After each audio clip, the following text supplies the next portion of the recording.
I've been enjoying the shop today for the first time in months. It feels like, and was making up some custom trim for this fireplace surround that I'm completing. And yeah, it was really nice to just put some TLC. Spent a couple hours just tidying some things up. There was lots of stuff just about, and then the table saw wouldn't turn on, so I took the sort of traced the wiring, had power at the plug, and then worked my way in. Sure enough, the switch, one of the little slide-on clips, was pretty loose, so I just tightened it a little bit. Works like a charm, but I got to retape connections and redo connections, and just put some love into it, which felt amazing, and then made some trim and sanded it up, and then did a nice vacuum of the shop after, which feels really, really dynamite. And yeah, it feels really nice to just be around the shop and enjoying here after going out to the job site. And especially the last while, I find as I've gotten older, one of the more challenging things are the physical tasks of just moving tools in and moving tools out on a daily basis. Even if it's just like my drill bag and my little tool box, even if I've left stuff in my pouch, just hauling those in and going up onto the front porch, up to the second level, up to the attic. So yeah, it could be far worse, but those are things that have been coming up. And it's also nearing completion as well too, so there's that aspect of Todd's wanting to check out, fucking done with this, Yeah. and there's still things to complete, and buying into that Todd perspective just creates more suffering. And so I was expressing to Andrea yesterday after the jail I was going over, and I said, just really not feeling it over there, today. And she said, well, what are some techniques, that you could apply, or what's some tools you could apply? And right then it just came through. I was like, less Todd, more God. And I was just, and what came through was like, you have to grout the tiles that you put in place. Go grout the tiles and just see what flows after that, Stop trying to figure out what you're going to, filling the whole afternoon with stuff. Go and be about what is required and which you're psychologically and physically and mentally prepared for, and see what happens next.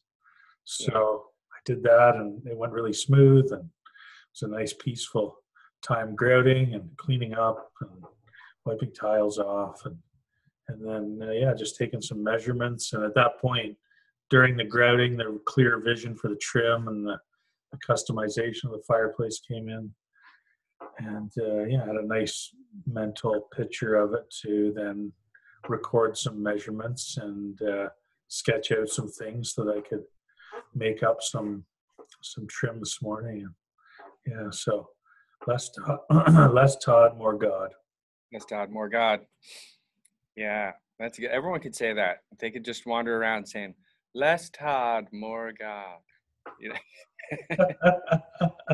Or they could sub in their own name. It just might not have the same ring, Yeah. Less Jonathan, more God. It still sounds good and feels good. What are you saying, brother? I'm saying it was raining this morning, and it's rare that we have like a consistent overcast, and light rain coming down. Oftentimes it's a cloud and then it rains and it's clear, and then a cloud and it rains and it's clear. And this was just a total covering of clouds, and it's this light rain blowing in, and really felt like fall. Yeah, I've really felt that seasonal change, and cooler temperatures outside. And I've been here 2.5 years, and I'm still recognizing aspects of seasonal change. They're so subtle in comparison to where I have lived most of my life that it's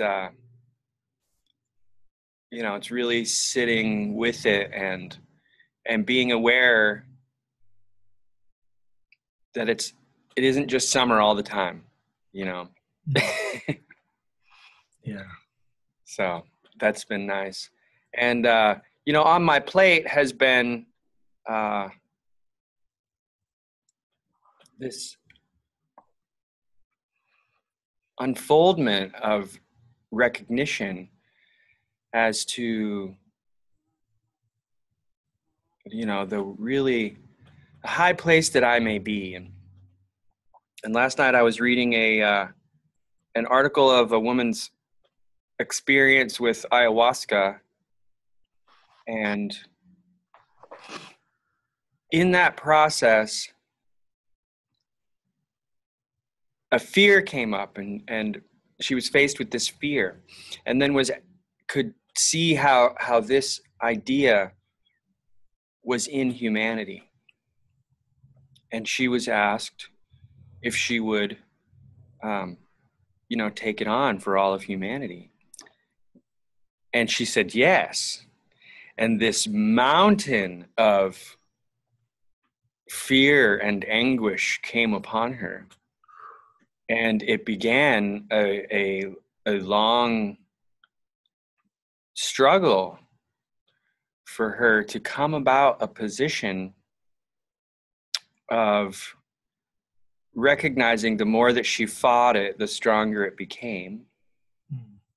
And that the reason that she was fighting it was because deep inside of her there was a fear of her own. And then came upon the realization that only love is real. And in announcing that only love is real, this darkness was repelled by that. However, still had a footing. The more that she proclaimed that only love is real, the further back it was repelled. It was repulsed by this love, basically. However, there was still this, you know, having to repeatedly state for herself that only love is real. And she asked, you know, there must be an easier way. And then came the realization of being love, of being love so certainly within herself that it radiated from her. And it was this state that clearly manifested a space around her that nothing else could penetrate. A lot of people talk to me about, well, that's all well and good and everything, but you gotta, you know, you gotta dig out the manure to have a space for this love. And I personally find that to be extra work. Extra work, you know? And turn to the recognition, the understanding of love as the tool, and the being of love as the power that gets everything done. So rather than spend time looking around for weeds that need to be pulled, that I instead look around for reasons for love. And it isn't this kind of love, you know, that is possessive. It is a love that is giving, that is ever giving. And it's like looking around, where may I plant a seed of beauty? Where may I plant a seed of love?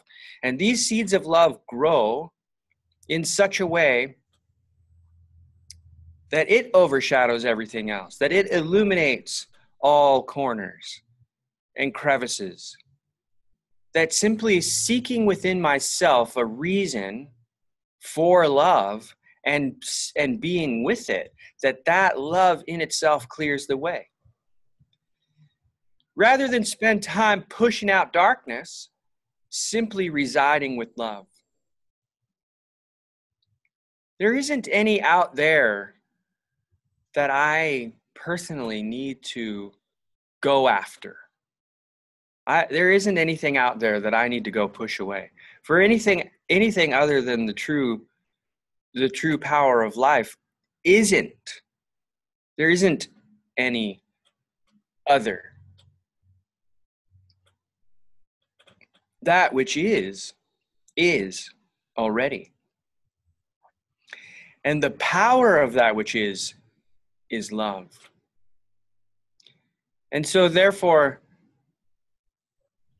I may simply look within myself and say, well, what do I really love? What is something that I love? And when I find it, I embrace it and love it and be that love, and then be that love so fully that I feel it, that I experience it. And in that experience of love, that is the opening the door to love, the looking for it. What is something that I have actually loved? What is something that I truly love? Is it my parent? Is it my child? Is it my partner? Is it my dog? Is it my cat? Is it my accomplishments in my day? Is it a rainbow? Is it a flower? What is it that I truly love? And when I find that, then I rest in that love, and that love on its own expands.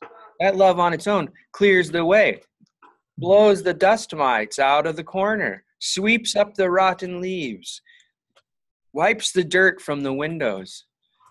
It itself clears the way. There isn't anything that I must do to make the way clear. However, I may be in love, and love clears the way.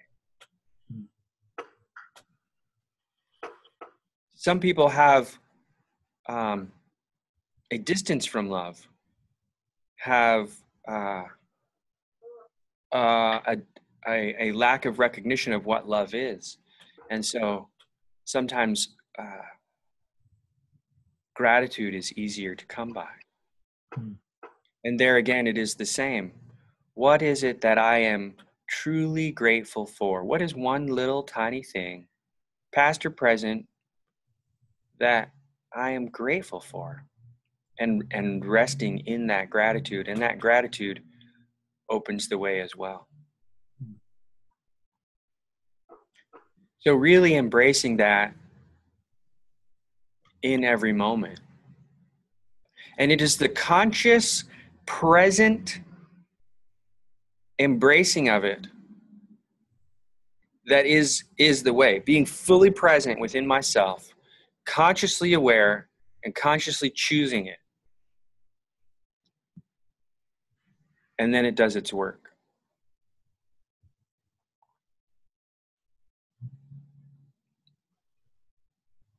It's been beautiful. And I have experienced it before. And this was a great reminder of the mechanics. The description was very well thought out and well described, so that I might recognize in myself the steps I had taken previously when I embraced love fully. And then I could also see how in my wanderings I consciously chose something other than love. Be it fear or judgment or fickle or wrong, right or wrong, this good or bad, that's good and that's bad. Every time we choose a positive polarity, we're choosing a negative polarity to go with it. And so as far as right or wrong, good or bad or whatever, if I say, well, this is good, I'm also holding something as bad. Mm-hmm. And so therefore, separation. And so I was going to say, that really is the nature of this dualistic plane, that we, I've heard Ellen Watts say very eloquently, that when, we who believe ourselves to be good, we couldn't be good if we didn't know that there were other people out there that were bad. Yeah. We don't know black without white. We don't know walking without talking about what we're walking upon. And, so when I think of that duality in love, this is what is brought up for me. That I agree that love is the highest path. That agape, that unconditional love that's flowing to us from Creator in each moment is what sustains us. And when we open to it and become a conduit of it, wow, the amount that we can, the light, capital L, capital I, capital G, capital H, capital T, that we can share or shine about is really amazing. There's the interesting flip side to that love, that we can, as I've heard it described, it really resonates as truth in my heart, that we fall in love with someone, or we become, we see that, and then particularly the early love experience that we have, we can see that person as, not just as a catalyst for loving feelings to awaken within us. We see them as the source of that love. Yeah. Rather than seeing them as that catalyst. And then, you mentioned possession at one time. We wish to possess that and own it, and then really is that unconditional love, but it's very conditional love. Mm-hmm. And, so then we get ourselves pulled into that trap. We don't want to know, we don't want to be without it. And, we don't know what we would do if we were without it, so we don't even contemplate that. We just push it away. And in essence, we manifest more of it, and as we try and possess it more, it becomes further from us, so it really is that embracing of love and recognizing that yes, there is special work to do with some person. However, they are not love. I remember when my high school relationship with my girlfriend came to an end, I thought, I'll never care about anybody so much again. I'm going to protect myself. Well, really what I was doing was just saying, that was the only source of love for you, Todd. So I have to close off to it, because, that'll protect me from ever being hurt again. And then what are we really hurt the most by then? Then we're, imposing that separation from God, that connection to the universe, to Creator that is by nature love. And, that's such a huge way of separation coming in. So that love is such a powerful force. And again, that dualistic side of it, the ability, as you mentioned, for this woman, that the only thing that is real is love.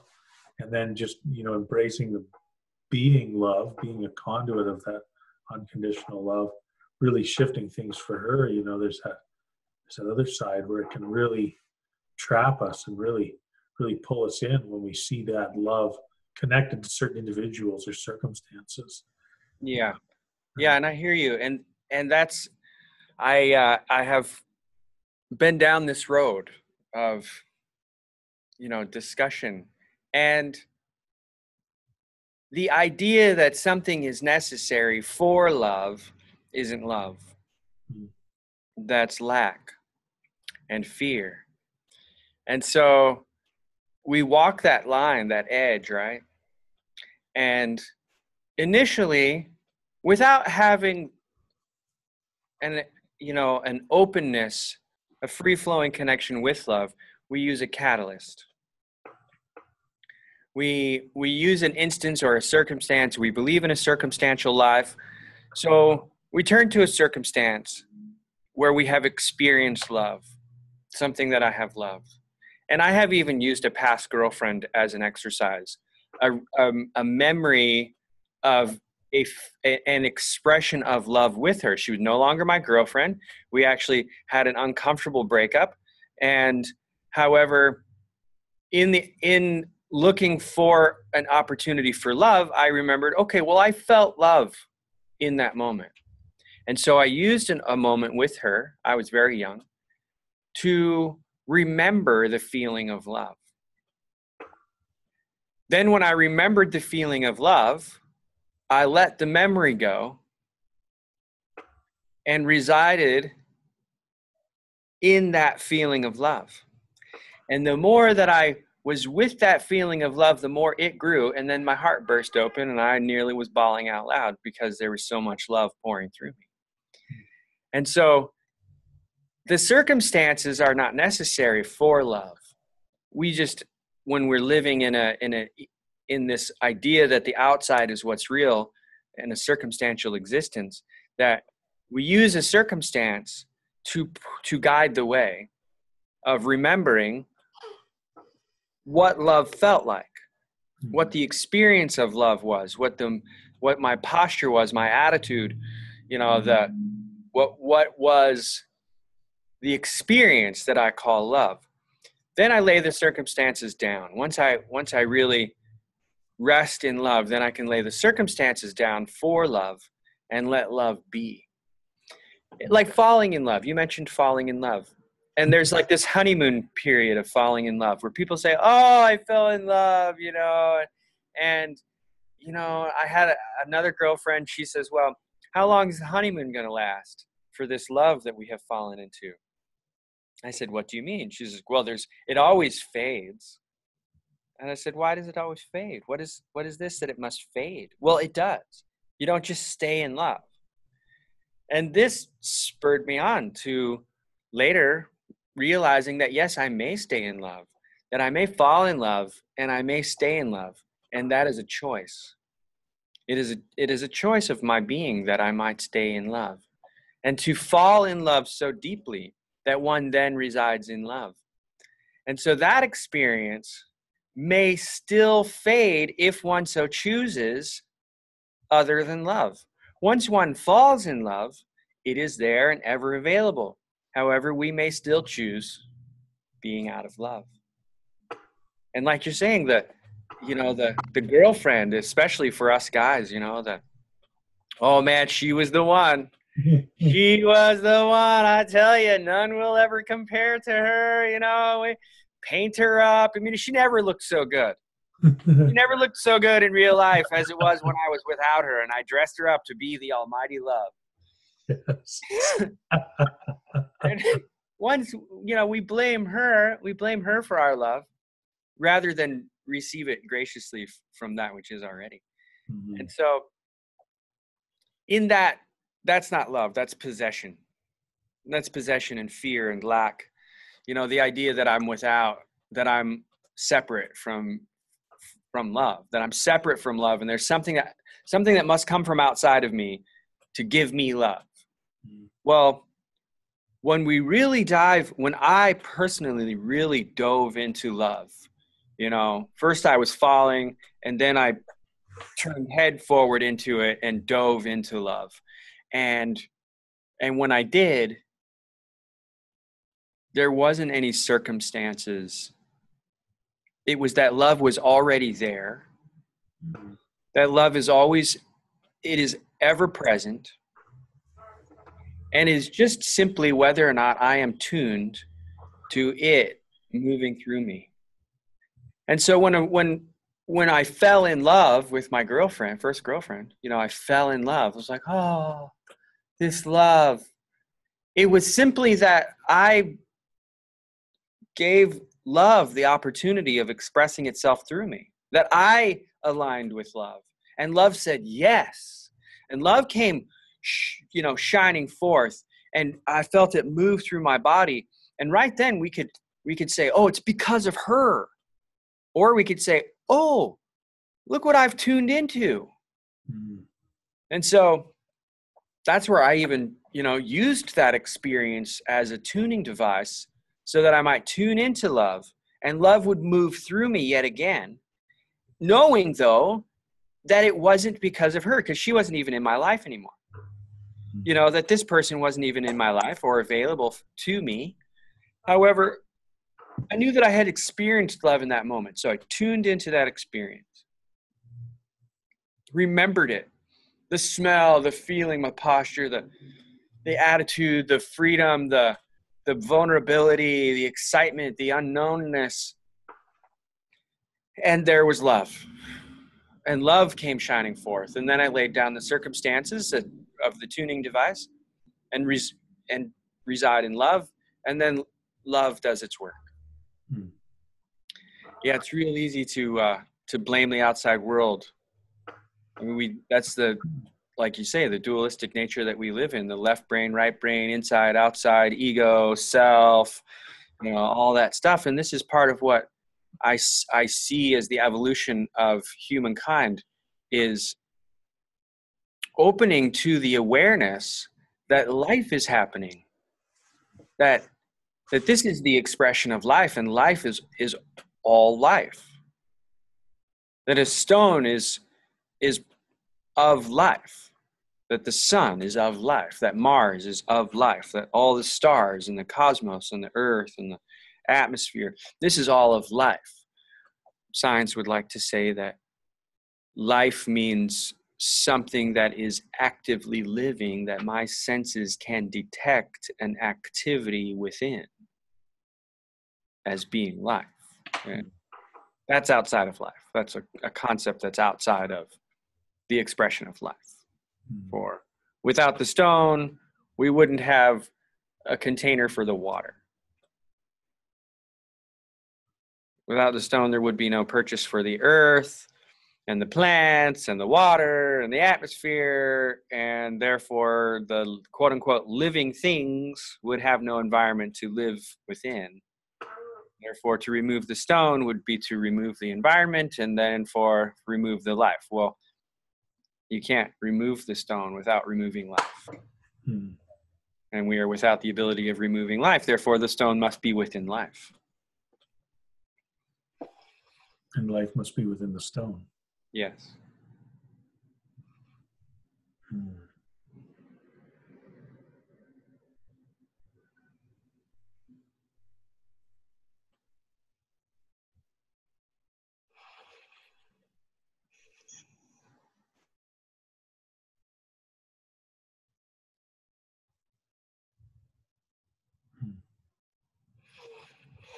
Just basking in that energy a little bit. Yeah. Yeah. There was something that was coming up to share, and then I feel I began to think too hard about it, focus upon it too much, and come out of just the basking in the energy, and it left. Oh. And there was a moment of, I really wanted to talk about that. And then I came back to just being.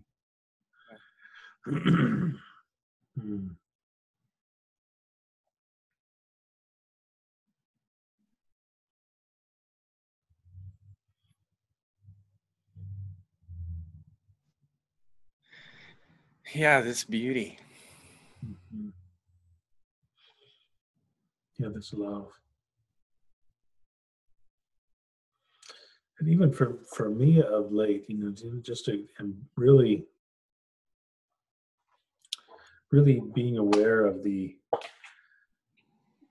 anxiety, or the endeavoring to be a few steps ahead in my consciousness when I'm engaged with something, just the anxiety that and the tension that is created there, that pulls me out of a loving space, of a higher vibrational space to just be with, again, so a greater recognition of, as I've talked about or touched on the last few weeks, about not being without confusion of being the actor or being the doer of the situation. So even in the contemplation of something that is outside of the moment, that is again being the doer, being the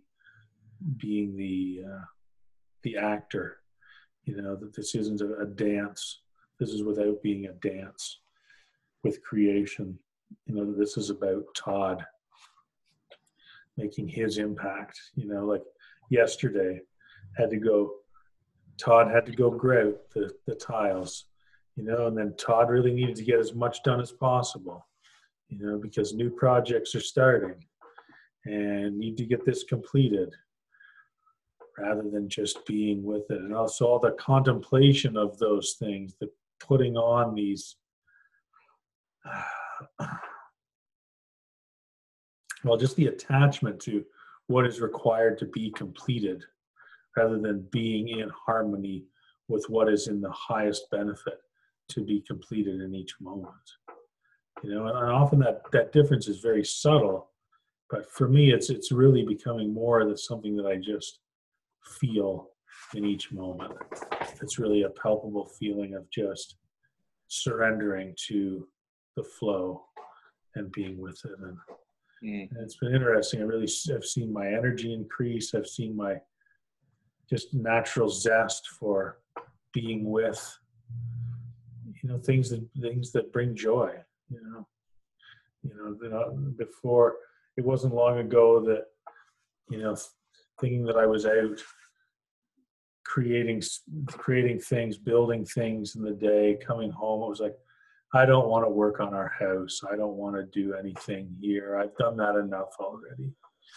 And really just feeling at ease of just flowing into having a few little projects on the go here and just, getting them completed. And we put in a window in the bathroom and removed an old one that had been covered over, and some old uninsulated doors that were underneath an addition, taking them off and pouring a new curb and putting a frame in there and building an insulated door and patching stucco on the house where the window was. Those types of things would in the past cause me a great deal of anxiety, thinking about, okay, well, I'm going to work on those when I get home. Okay, what things do I need to be prepared for? What things do I need to have lined up? And thinking about that at lunch, thinking about it the night before. And now it's shifted to be more of a space of, oh yeah, there's that, and then it just naturally comes up if there's things that are required.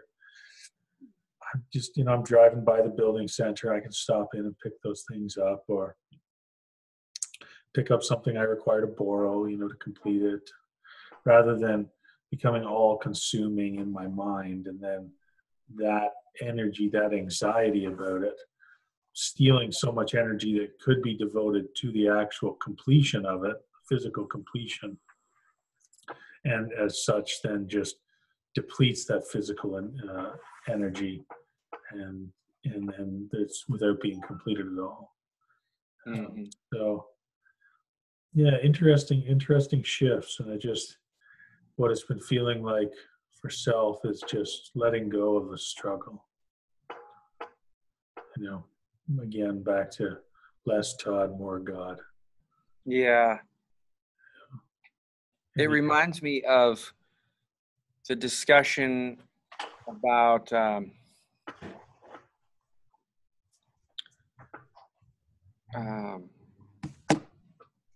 let go of the outcome and be about the moment. That the fruit of, give the fruit of thy labors up to God. That's a pretty big dog you've got there. He's a big lap dog. He's a big lap dog. Hey, you wanted to come in and be part of this discussion, hey, Beej? Hello, Bija. Hey. Hello. Hello, Uncle Jonathan. Hey, oh, come here. Good boy. Hey, what about that discussion drew you in? Hey? So yeah, when I'm all focused on the fruits of the labor, then I'm out of the moment, and therefore, basically get to miss out on the opportunity that's right here before me, which is the expression of life while the grout goes into the tile. And when I'm all about, oh, I need to get this done, I need to get on to the next thing, and I'm continuously planning the next step and the next step and the next step, well, that's where I am, is in that field of existence rather than fully present in my body in this moment with this life that is happening now. And I recognize that a practice of mine has been escaping this life when involved in some task that I have defined as somebody else's. This is what somebody else wants me to do. And so I set the body in motion, and then the mind is off in Never Never Land. And thinking about something else, thinking about, lately it has been a lot of thinking about having conversation with the people who put me at the task, and telling them what's up. Yeah. You wanted me to do it this way. I'm doing it this. You should, and I'm not even with the task. I'm in this tumultuous conversation with them about how I'm right and they're wrong. And then I feel so very uncomfortable, with this great discomfort that it wells up within me. So I've been in great recognition that this is something that has come through my life as a past identity. When I was in early childhood school, I wanted to be other places. And so I would go other places. Or I would escape my body and be out in other worlds, in other activities. And then the teacher would bring me back and say, hey, you want to join in the discussion? I'm like, no, not really. I'm having much more fun in space. And so then I carried that on into my adult life, so that when I'm involved in a task that's somebody else's design and without joy leading up to it, so then I don't put joy into it. And then I escape my body and I'm off in the etheric realm somewhere. And so lately I've just really been in recognition of that and just putting myself in my own shoes. Like, hey, here I am. This is that can wait till tomorrow. Let loose those thoughts and be with this present moment. I have an exercise of gripping with my toes as a bringing myself present, whether it's in my shoes or slippers or flip-flops or bare feet on the sand, of grabbing hold of the earth with my toes and really bringing myself fully into my body, into this awareness of this moment, of this is the life that is happening now. And all of that thinking, that's another realm that actually is outside of the life I've been born into, the life I've come alive into. And so I do my best. I'm just really grateful for the awareness that I slip in and out of my body. And I know that, speaking of love earlier, that love is available when I'm fully present. I'm fully present in this moment. That's when love is available. And so while I'm doing the shopping, there's a time for planning and there's a time for endeavoring. And so when I'm in the planning stage, I'm in the planning stage. And yes, I bring up visual imagery and I look about and I see, it's like I built a platform entryway to the path that I was building earlier. And someone says, well, how many bags of concrete does it take? And I said, well, it's probably 20 bags, They're like, well, how did you know? How do you know? I said, well, I looked at it. And with my mind's eye, I could see, well, a bag of concrete is so big and they cover so much space, and I counted how many bags would fit in that space. That's how many bags we need. And so, you know, I think I was within 3 bags. You know, estimate 20 and bring in 30 just because, you know, if things break or spills or, you know, something gets altered or whatever, you know, that I like having room for flexibility, but that requires visualization, you know. And so some might say, well, you're not being fully present. Well, in that planning stage, fully actively present in that visioning of the product. Mm-hmm. But yeah, all of this, such a diverse meandering of existence. In the science of mind and spirit, I notice a lot of mind, science of mind, science of mind, science of mind, science of mind, and people getting caught up in the idea that their egoic mind is the creator. Mm. It's the spirit of life that is happening. And so as I reside fully in this moment, life is available to me, and I may experience its workings. When I turn myself over to it, to life, that is when that extra energy comes in. That is when my spirits are buoyed, even though I may have toiled for hours, where my creativity blossoms, even though a moment before there was a mental block. Where life is happening now, here and now.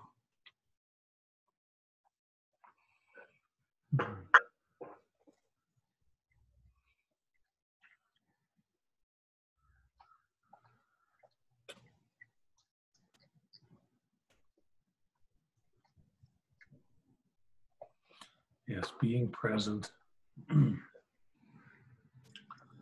being in a space of receiving love and allowing myself to be a channel or conduit for that love.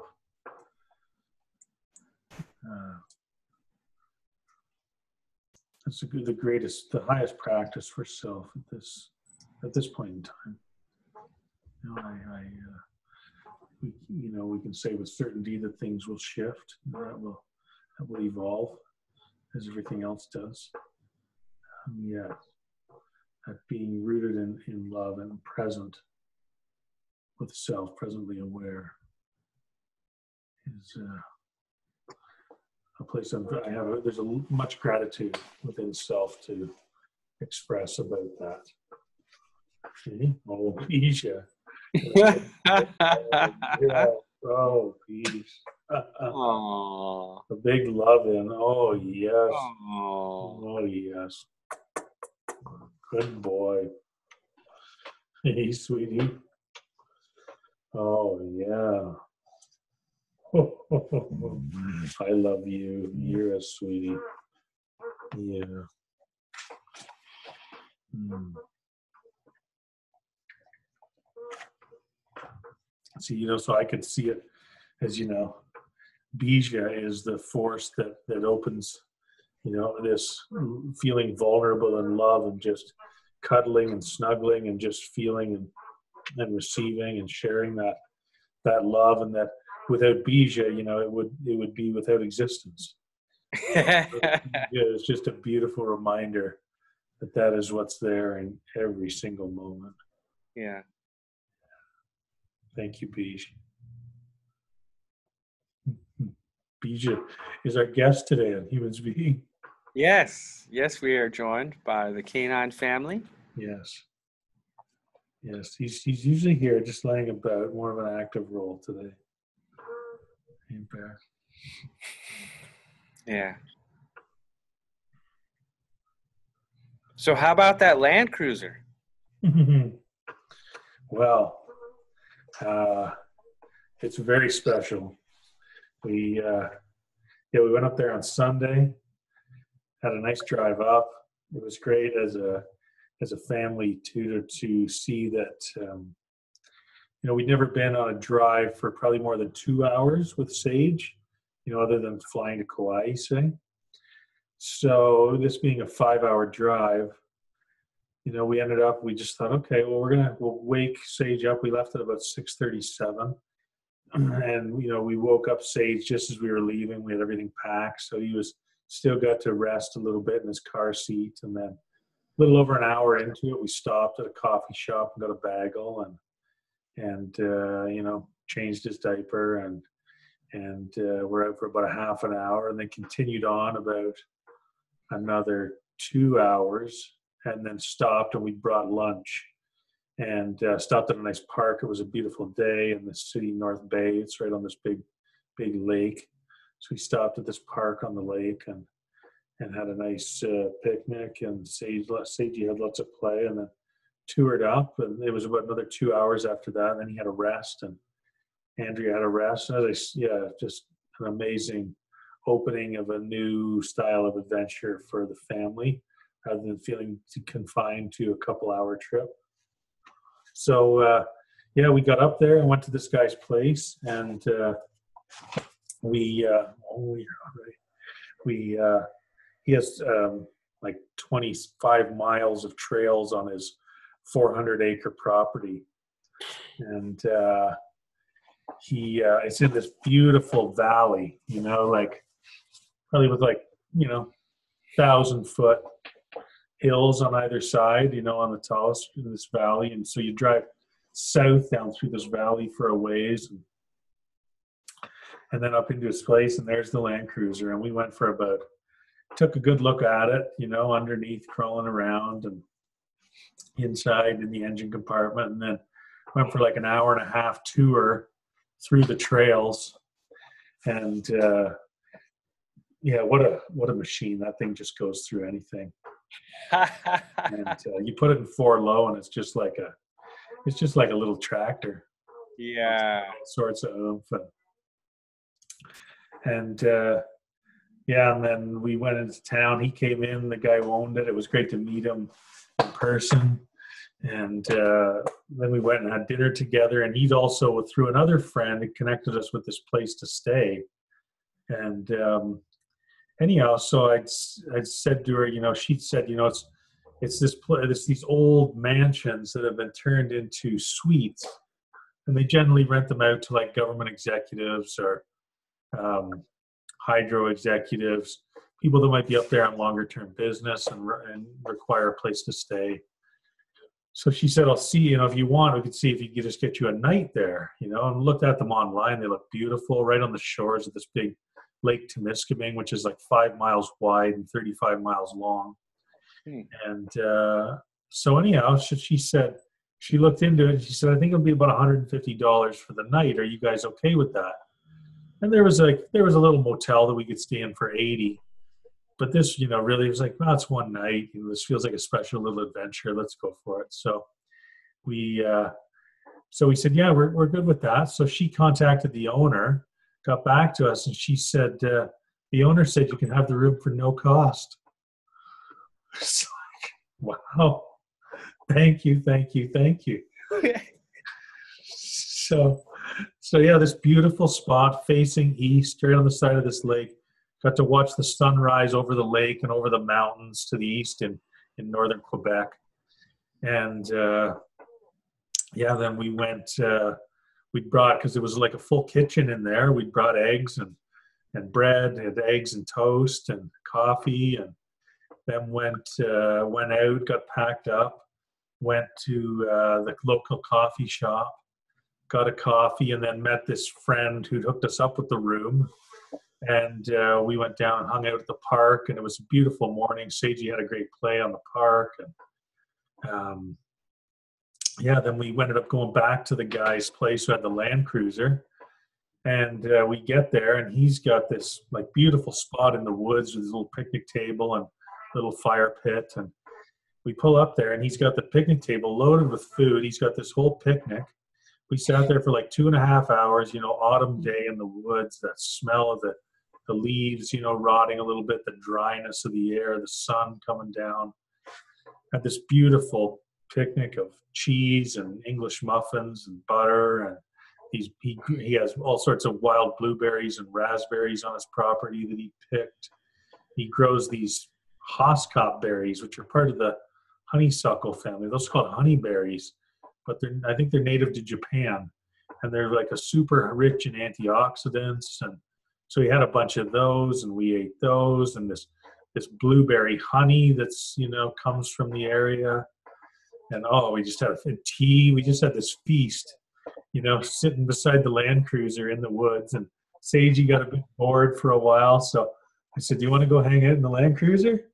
So we went in, and he toured about in there, and even like I was pressing the clutch down, and he was shifting gears and having a great time. And then we went for I took the Land Cruiser on the road just to go for a rip, and had it up to like 55 miles an hour and on the gravel road, and it's still really handled amazing, and it was great. Andrea was a real trooper. She'd never been sort of like 4x4 overlanding like that before through the bush, and here she's 7 months pregnant, so I'm driving and just really going slow, and the roads were pretty good, and the ones that were rough, we just went nice and slow, but she had a great time, and Seiji had a great time, and this guy who owns it is just a real character and real beautiful guy, very loving being, and so just a beautiful synchronicity. And I really feel so connected with that area. I know I've been there before, even though it was the first time in my life of being up in that area, and so yeah, really, really amazing. So we are, we're going to begin the process of it changing hands, changing ownership.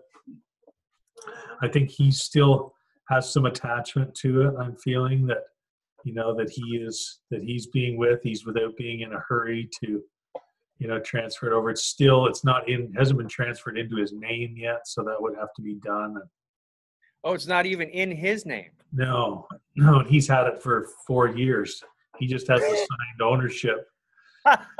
So, was I telling you, it's only been like the guy prior to that had bought it brand new. It was owned by this doctor about 3 hours away from him where he is up north. And yeah, so you can tell there's been lots of love put in it. It's been well cared for. Definitely the best condition one I've seen in this neck of the woods, where we salt the roads pretty heavily. Yeah. And so yeah, feels pretty good. So it feels amazing. Just being patient, practicing patience with it and seeing how it flows. Nice. So yeah, really felt great to drive it. Really felt very connected with it. And yeah, cool, man. Yeah. I like hearing about it, boy. It's my upbringing was always with a big vehicle in the woods, up in the forest. Yeah, my dad is a big outdoor enthusiast and survivalist. Just do-it-yourselfer. My mom's a do-it-yourselfer. We had the whole frontier living in the modern era, and so a great portion of our food came from the wild, as well as all of our heating. Right. We would there it is. These are some that I took. Yeah. Continue with your story. Yeah, so the first couple of years of my life, my parents were in a 4-wheel drive club. Cool. Yeah, and so, just me and my brother as little tots, getting out of the truck, lifted 4-wheel drive behemoth up in the national forest, crawling around, and they were only in it a short while. They felt that it was um, too great of an expense for to continually repair the vehicle. Yeah. So we left that investment for gathering firewood and hunting. And yeah, so that style of living is very dear to my heart. You know, let's go crawl around in the mountains, and then let's go fast on the dirt road. You know, and Yeah. and fast sometimes is 35 miles an hour. You know. Oh, yeah. Yeah. Yeah. But, Yeah. It really, very interesting with that area. I felt, there's in Southern Ontario, um, in contrast to say a place like Kauai, things are fairly driven by, everybody's going all the time. There's always things on. It's more success / achievement driven, and we can allow the definitions of those to be determined by the individual. As in contrast to a quality of life, yeah. living, our focus, and really, it was interesting being up in this Temiskaming area. It really felt like it's more quality of life driven up there than it is really about what you do and what you can achieve. And for me, just loving remote solitude and growing up with that as a child, with my grandparents' property, and not really experiencing that a lot since, taking canoe trips and camping trips that get me into more remote places where there's real solitude in nature that feel good. Here, it's just like in this area, it's like it's right there. Like, this guy talks about, he's got his lakes depending on the time of year that he goes to catch fish. He's like, I don't like to go catch fish to go and just like sit around with a line in the water for more than 20 minutes and not have something biting. He goes, I want to catch something. The fish aren't biting, I'm not catching something, I don't stay. But, he's got this place that he goes for lake trout. He's got this place that he goes for speckled trout. He's got this place that he goes for rainbow trout, and he's like, you just pull them out and you're eating fresh fish all the time. Hunting's a big part of it there, like this massive lake, like beautiful sailboats, smaller lakes for canoeing, all sorts of parks around, all sorts of government crown land that you can just wander about on and camp on. So it really feels like just that remote solitude being very, very accessible, and also there's this tri-town community where it's 3 little towns within about 15-mile radius, and there's a population of about 15,000. So you have some decent amenities in the area as well. So it certainly been coming up for me. As a place where we could spend some time of each year, just being up and in those parts, and like you can get a fixer-upper house for $75,000-$80,000. Like you can buy a nice 3-4 bedroom house for 175. So really, really affordable housing there as well. So yeah, it's just it's I love exploring new places and just seeing what when we allow it to be a place where we're just naturally drawn to, really magical things happen, and we just, to me, even just the getting away for a night, even like if we go to my sister's a couple hours away up in the woods, I find it so refreshing coming back, that just getting out of the space where I normally am and, laying my head to rest in another space brings me back very refreshed and very open to new ways of being in the space where I normally am. So yeah, a great time away, and centered around the Land Cruiser. also, meeting a couple amazing beings, and, just having that stay gifted to us in this gorgeous place. Really just lots of signs that we're going the right direction. Yeah. So Beautiful. yeah. Yeah, looks like a fun ride, man. It's great.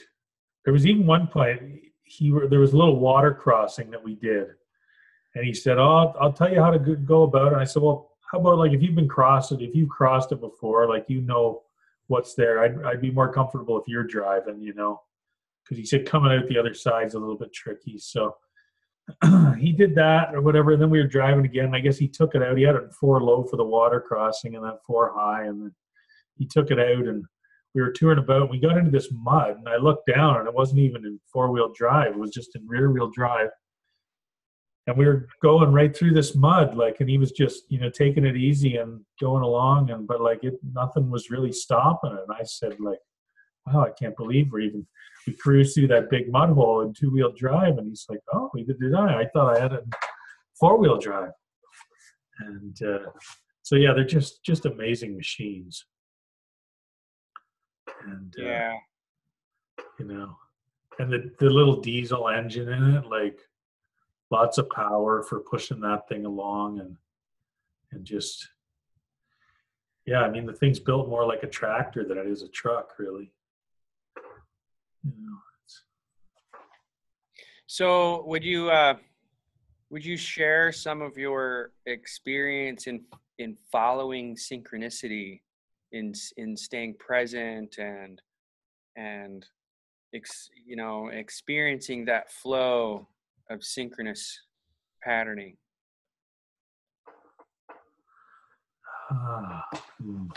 Well, for me, the key is surrendering, and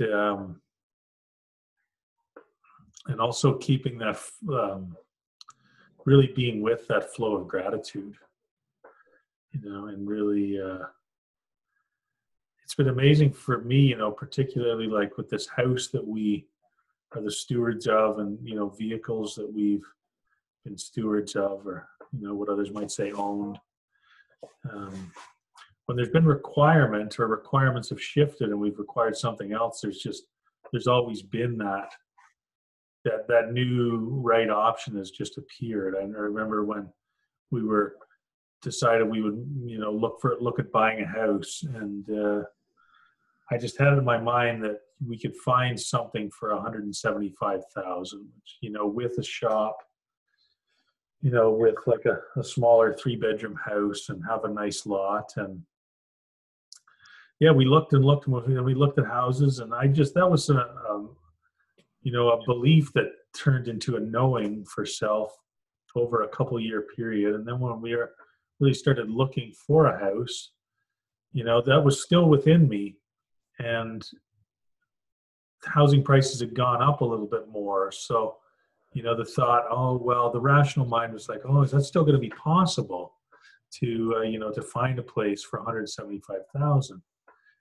Yeah, that knowing still existed, even though there were some inklings of doubt that the rational mind wished to cast on the situation. Yet in my heart, I knew that was true. And so we looked at houses for a number of months, and we were getting a little bit discouraged. Todd and Andrea, as opposed to the highest self, were getting a little discouraged. And then, the one thing we kept saying is, we will just know. When we find it, we'll just know. We know that to be true. And there is an absence of doubt there. And then there was one day, it was a Sunday, and Andrea was in yoga teacher training at the time, and she was going for an afternoon session that day. And so it was a Sunday. We'd gone for breakfast. And then she went straight after that to go to the teacher training, and I went for a little tour about, and I just thought I'd look for places for sale. I'd just drive around some streets that I hadn't driven down before, being mindful of what's available what's available for sale. And sure enough, there's this little computerized app that you can see for all listings. some places come up that aren't on there. So anyhow, sure enough, I came down this street and I looked, and here was this little white stuccoed house. And I look, and there's this massive 25 by 30 detached garage, out to the side of it. And I'm thinking, wow, this place has a neat feel, big lot. Like, found out later, it's a quarter-acre sized lot in town. And so anyhow, so I take a look. I just Google it because it wasn't on the Realtor.ca app. And sure enough, here's this house is listed for sale, and it's listed for $174,900. So like right there at that 175 mark, and it just felt right. And I called Andrea, I sent her the link. I said, I think I found our house. And anyhow, then we scheduled an appointment to see it, or called the realtor that we've been working with, and she set up an appointment to see it, which ended up being on May 7th, which is the anniversary of the day we met. I guess it was around 2 years previous at that point. And so yeah, so just, like when we speak about synchronicity and following that flow, surrendering to it, being in that space of the knowing that we will know when we find it, know that there's a place, within 175,000 that feels right as a number, and just, trusting that knowing. And, when seeing this place, just having that feeling and seeing the price, seeing what self knew and knows was out there to be with. And then, then the appointment being scheduled, and then it's on the anniversary of our meeting, and all these little things, that, like with the Land Cruiser, then, going up there, and it all just feels like it flows very, very full of ease for us to plan it and to be with it, and also being a new adventure for our family and a new way of traveling, and honoring Sagey space of requiring some pauses, in the trip for the benefit of us all. And, and then being gifted to stay at the place, it's just all these things that when we surrender to it. And it was the thing with the Land Cruiser too. I didn't know how it was going to work to actually purchase it. I just knew that go see it. I just kept hearing, go see it. Like, go make the trek, go up there, check it out. And, it just continually all flows. So that trusting, that surrendering to the process, trusting the intuition over the rational mind, and just allowing it to play out. There's other stories I could share about how that's flowed and how that's worked. You speak of trusting the intuition, and it brings up a technique that I have used. People say, well, how do you know your intuition is your intuition and not just your mind saying, whatever? Yes. Well, I have personally had experience where I had this feeling that I would be most benefited by turning left rather than turning right. And I turn left, and something beautiful happens, right? And so for me, I go, hey, I'm so thankful, that was that was my intuition. Anytime that something happens, let's say, let's say I went right instead of left, and that led to a car accident. When I have instances where I feel intuitive about something and I see a result, I stand on the recognition of the intuition. I recognize that I had intuitive thoughts about that moment, rather than holding the outcome as to good or bad, So for empowering the intuition, whenever I recognize that I've had intuition about something, that I go, yes, yes, yes, that was my intuition. And so there was a day where the exercise for my week had been this, anytime that I was wondering about my life, I would just remind myself that I'm in the right place at the right time. That life is happening. I'm in the right place at the right time. I'm in the right place at the right time. I'm in the right place at the right time. And really, as long as I'm alive, that's the only place I can actually be, is in the right place at the right time. For here I am now. So I'm washing dishes, and I'm like 2/3 of the way through the lot of dishes, and self says, "That's enough. Go for a walk." And I had been repeating to myself all the time, I'm in the right place at the right time. I'm in the right place at the right time. And I said, okay, set the dish towel down, rinsed off the dishes that I had washed, emptied the sink, and left. And I'm walking.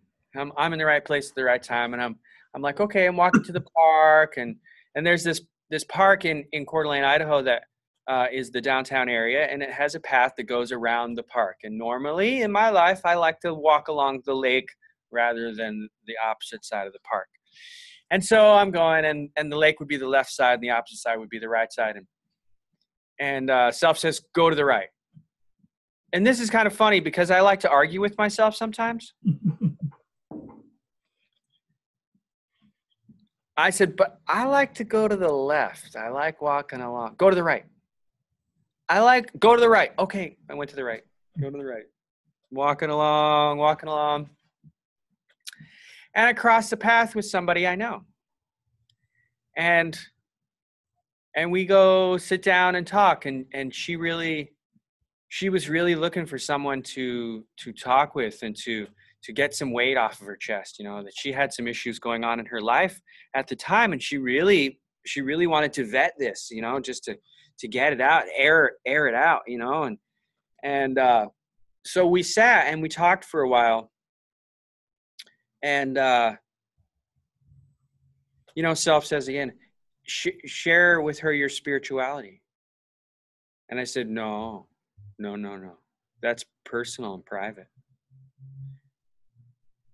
And I get that nudge again, and I'm like, yeah, I don't know. There's got to be a pretty big reason for me to be sharing my spiritual belief with somebody outside of them asking, And so I didn't say yes to it. She did. So she brings up her spiritual life and talks about it. So then I share mine, and we have, a back and forth about it. And all said and done, she looks to me and she says, thank you so much. I am so very thankful that I crossed your path today, that I feel so much better. I'm strong enough to get through this now. And so in that moment, I said yes. That was real intuition. That was real communication about how I might be beneficial in this life. And I just stood on it. Yes, yes, yes. That was real. That was something real going on in my life. It wasn't some fancy land, And using that as a foundation to correlate to for future times. That whole, because we can really, go ahead. You continue. Okay. Because we can easily be in doubt, as to our intuition, or, how do I know it's my intuition? How do I know I'm not just making it up? There's a lot of, being that we have in this Western culture, this materialistic outlook, that the intuition is outside of the material realm. And so we're sometimes without a bearing as to whether or not, it's right guidance or not, Mm-hmm. Yeah. Yeah, I know it was, I'd heard once many years ago that, that said there's a fine line between the intuition and paranoia. and, and I do, I have experienced the truth of that. Um, Also, what I feel, trumps that is that when it's a real intuition, there won't be any fear or any coercive element attached to it. It's not like you have to do this or else. Right. It's like you do this and there's a benevolent feel to it, the source of it.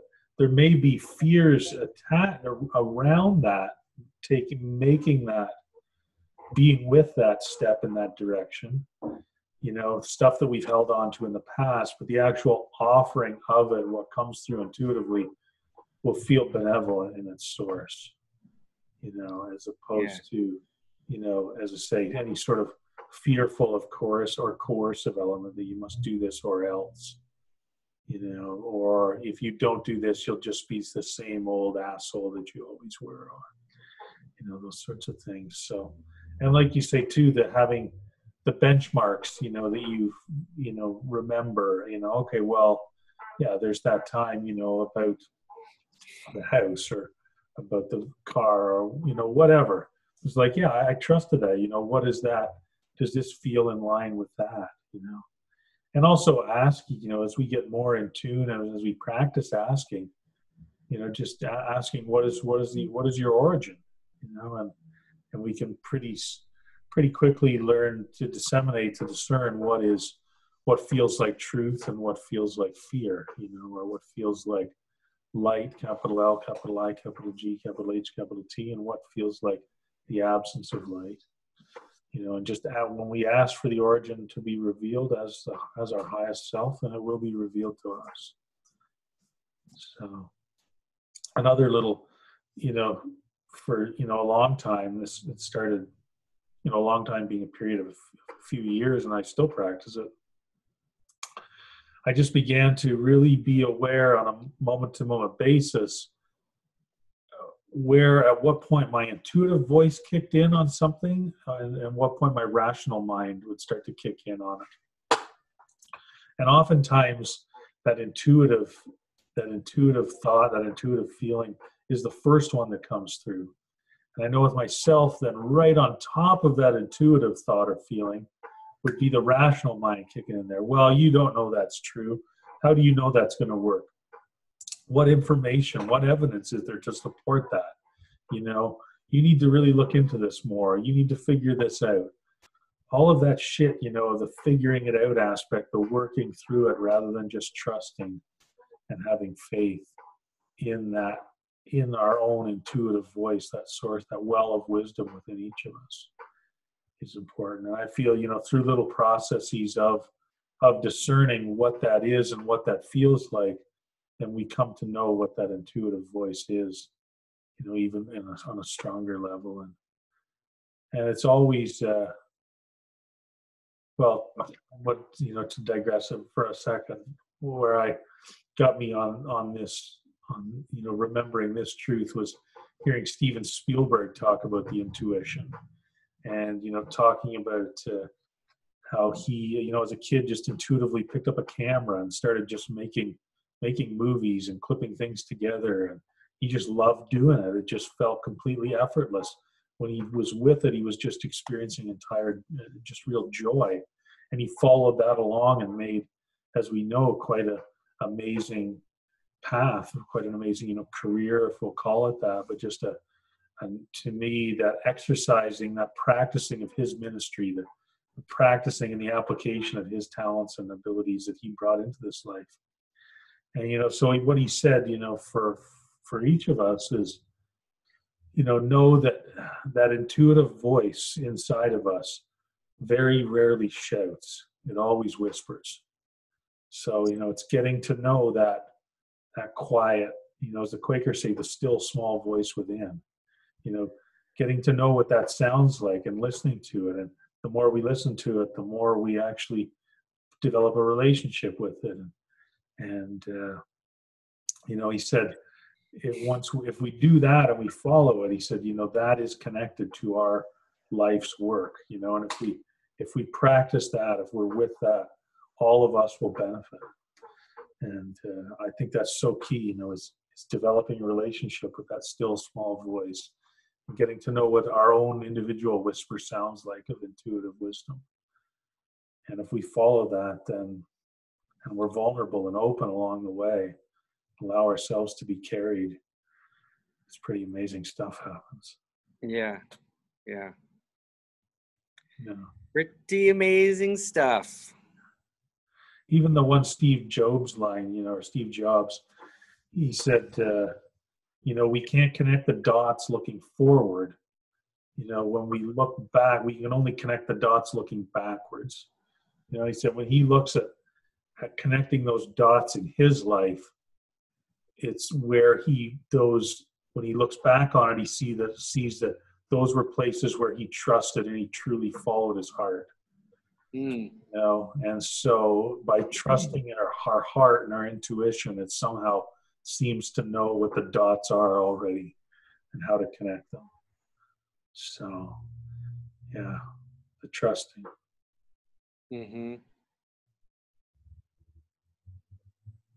Yeah. Yeah, that's the trust. What am I trusting in? Trust. What is this? What is this trust? Like, I don't trust you. I trust you. I don't trust you. I trust you. A trust. Set forth in a trust.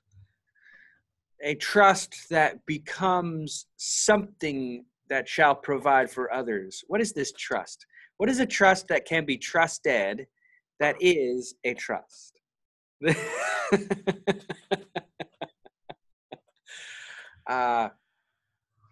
We love words. Yes. So, trust. Somebody says, well, I don't trust 13-year-olds. And I said, I do. I trust a 13-year-old to be 13. I don't trust a 13-year-old to be 25. No. And trust that they'll be exploring boundaries in the way that which a 13-year-old could. Yeah. Coming into their bodies. Maybe clumsy. Yeah. Maybe emotionally clumsy. Yeah.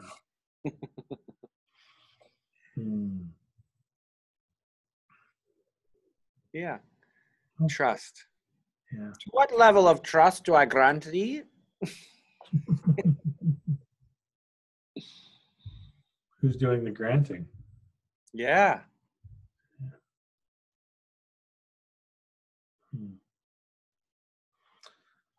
Feels like completion. Feels like completion. You concur? I do indeed. Thank you. Thank you. Thank you. Aloha, everyone. Aloha, John.